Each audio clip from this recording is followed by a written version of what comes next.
Hi guys! Good afternoon! So for today's video ay samahan nyo na naman ako na pumunta sa kay Marie para bumili ng kung ano-ano sa halagang 16 pesos.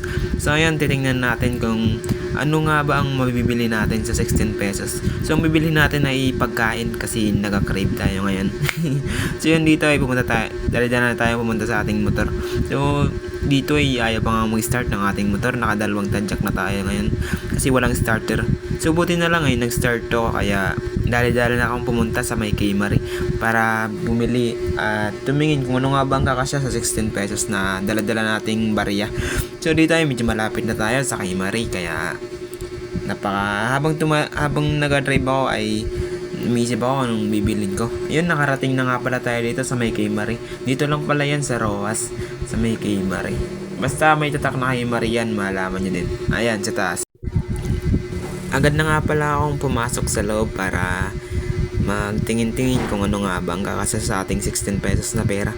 So, napakadaming bilihin dito guys, mamimili lang kayo.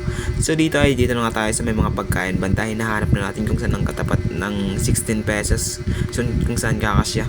So dito ay marami tayong nakikita mga pagkain pero sobrang mamahal, kaya naglibot-libot muna tayo.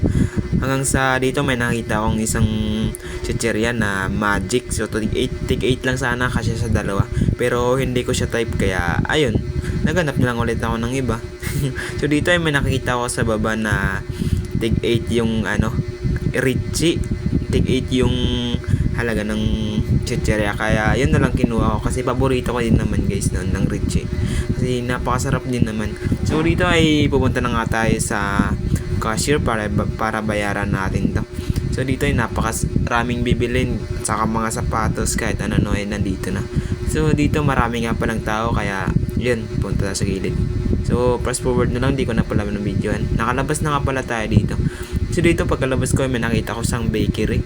So napakasarap sanang kumain ng tinapay pero wala tayong pera, 16 lang. Kaya agad-agad na ulit tayong bumalik sa ating boarding house. So ayun, dito nga pala sa pagbabalik natin sa boarding house ay napaka-traffic. Grabe, naghintay pa ako ng ilang minuto dyan. Tiyan yung mukha ko guys. Di may paliwanag. Naghintay pa talaga ako dyan hanggang sa makaliko ako sa kantuhan ng boarding house namin. So yun, buti na lang ay naubos na rin yung motor, kaya medyo nakaarangkada na rin ako guys. Nakapasok na ako sa kantuhan ng aming boarding house, kaya ayan, tuloy-tuloy na tayo sa pag-uwi.